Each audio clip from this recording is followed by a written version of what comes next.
နောက်တစ်ခုအရွယ်ရောက်လာတဲ့အခါကျတော့အိမ်တော်ရဲ့သားပြုကြပြန်အိမ်တော်ရဲ့သားပြုပြီးသားတွေသမီးတွေနဲ့ဖြစ်လာတဲ့အခါကျတော့မိဘတွေကကိုယ့်ကိုကျွေးမွေးဆောင်ရှောက်ခဲ့တယ်လို့ပညာသင်ပေးခဲ့တယ်လို့ကိုယ်သားသမီးကိုကိုယ်တစ်ခါပြန်ပြီးတော့ကျွေးမွေးဆောင်ရှောက်ကြပြန်တယ်အဲ့ဒါကြတော့ကျွေးပေးတယ်လို့ခေါ်ပြန်တယ်နော်အဲ့တော့ကျွေးယူလိုက်ကျွေးပေးလိုက်ဘဝမှာဘဝယတ္တိဖို့အတွက်မိဘတွေစီကကိုယ်ကကျွေးယူတယ်ချင်းငှားတယ်ကိုယ်သားသမီးတွေကိုတော့ကျွေးအသစ်ပေးတယ်ပြုစုဆောင်ရှောက်တယ်ဟုတ်ပြီလူဘဝကြီးရောက်လာတာဟာကျွေးနဲ့ရောက်လာတာဒါလည်းဖြစ်တယ်ရောက်လာပြီးတဲ့နောက်ကျွေးတွေတင်းနေတယ်အဲ့ဒီကျွေးကိုမဆက်ဖဲနေတဲ့လူတွေလည်းရှိတာပြန်ပြီးပေးဆက်ပြီးဆိုလို့ရှိရင်တော့ကိုရှာဝေလို့ရတဲ့ပစ္စည်းဥစ္စာတွေကကိုယ်ပေါ်မှာကျေးဇူးရှိခဲ့တဲ့မိဘတွေကိုပြန်ပြီးတုံးဆက်ပေးအပ်ရမှာတလက်ကိုယ်ကတာဝန်ယူပြီးတော့မိဘကိုပြုစုအဲ့ဒီတလက်ပြန်ပြီးတော့ကိုယ်ကပြုစုလို့ရှိရင်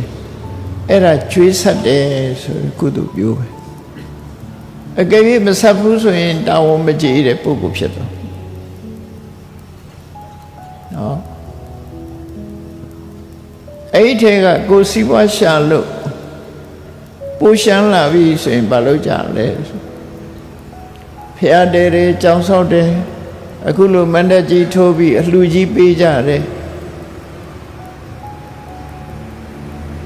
နေ့စဉ်နဲ့အမျှဒါနကောင်းမှုတွေလုပ်တယ်ပစ္စည်းဥစ္စာတွေသုံးချအဲ့ဒါကြတော့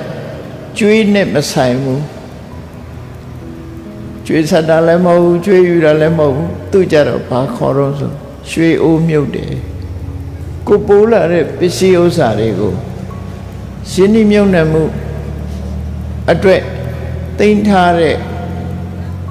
ဘဝတန်တရားအတွက်လုပ်တဲ့ကုသိုလ်ရွှေအိုးမြုပ်ထားခြင်းပဲလို့ပုံပန်းတရဉ္ဇဟာတူတူပဲလူဖြစ်လာလို့စီးပွားရေးလုပ်တော့မယ်ဆိုရင်ကျွေးယူရတယ်ချမ်းသာတဲ့လူကကျွေးပေးတယ်အဲ့ဒီကျွေးကိုသုံးချပြီးတော့ပြန်ပြီးပေးဆက်ရတယ်ပိုးရှမ်းလာလို့ရှင်ရွှေအိုးမြုပ်တယ်ဒါကတကယ်လက်တွေ့စီးပွားရေးမှာလုပ်နေတာအဲ့ဒါလို့ပဲတန်တရားစီးပွားအနေနဲ့ကလည်းပဲကျွေးပေးခြင်းကျွေးဆက်ခြင်းကျွေးယူခြင်းရွှေအိုးမြုပ်ခြင်းဆိုတဲ့အလုပ်တွေကိုတို့တွေလုပ်နေကြတယ်ဆိုတာကိုတတိထားဖို့လို့ဒီကနေ့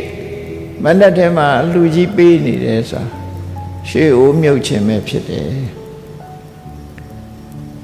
ကိုရှိလာတဲ့ပစ္စည်းဥစ္စာတွေကိုနောက်ဘဝချမ်းသာဒုက္ခအတွက်အသုံးလိုတဲ့အခါမှာချမ်းသာဒုက္ခအတွက်ရရှိဖို့အတွက်ရှင်းနှီးမြုံနှံမှုသို့မဟုတ်ရွှေအိုးမြုပ်ခြင်းပူလျံလို့ဘဏ်ကိုအပ်ထားခြင်းဆိုတဲ့သဘောကိုပိုင်တဲ့ပစ္စည်းဥစ္စာတွေကိုယဉ်နှီးပြုပြီးတော့ဒါနကောင်းမှုပြုချတာဒါတွေရဲ့အကျိုးကနောက်အသုံးလိုတဲ့အခါမှာပြန်ပြီးတော့ပေါ်လာဒါမို့ဒီလိုရွှေဦးမြုပ်တယ်ဆိုတာဟာမြတ်စွာဘုရားကနိတိကန္တသုံးမှာဆိုရင်ကိုရှိလာတဲ့ပစ္စည်းဥစ္စာတွေကိုတဲ့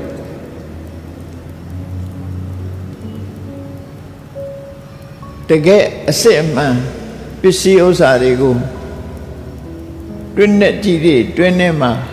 မြေတွင်းကြီးတွေတွင်းကြီးတွေအနက်ကြီးတွေတူးပြီးတော့လုံခြုံစိတ်ချလောက်အောင်ရွှေဝတွေကိုမြုပ်ကြတယ်တဲ့။နောက်အနာဂတ်မှာအသုံးလိုတဲ့အခါဖော်ထုတ်ပြီးသုံးဖို့ဆိုပြီးတော့သိမ်းရတယ်။အဲ့လိုယဉ်နှီးမြုပ်နှံမှုတွေဟာ ရွှေအိုးမြုပ်ချင်းဆိုတဲ့အလုပ်တွေဟာလောကမှာလုံးကြတော့လည်းပဲကိုယ့်ရဲ့ရွယ်ချက်အတိုင်းအကုန်လုံးဖြစ်ခဲ့လားဆိုမဖြစ်ဘူးတဲ့ဘယ်လိုကြောင့်မဖြစ်တုံးဆိုရင်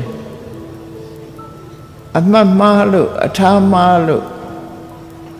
ရှင်းမှတ်ထားတဲ့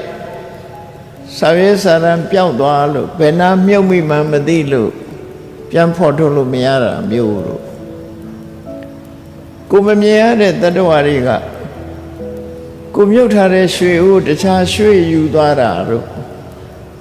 အဲ့ဒါမျိုးတွေနဲ့ကြုံလို့ရှိရင်ကိုမြုပ်ထားတာပျောက်သွားတာသိတယ်ဟုတ်ပျောက်ဆုံးသွားတာသိတယ်မသေးကြဘူးလို့ဆိုလို့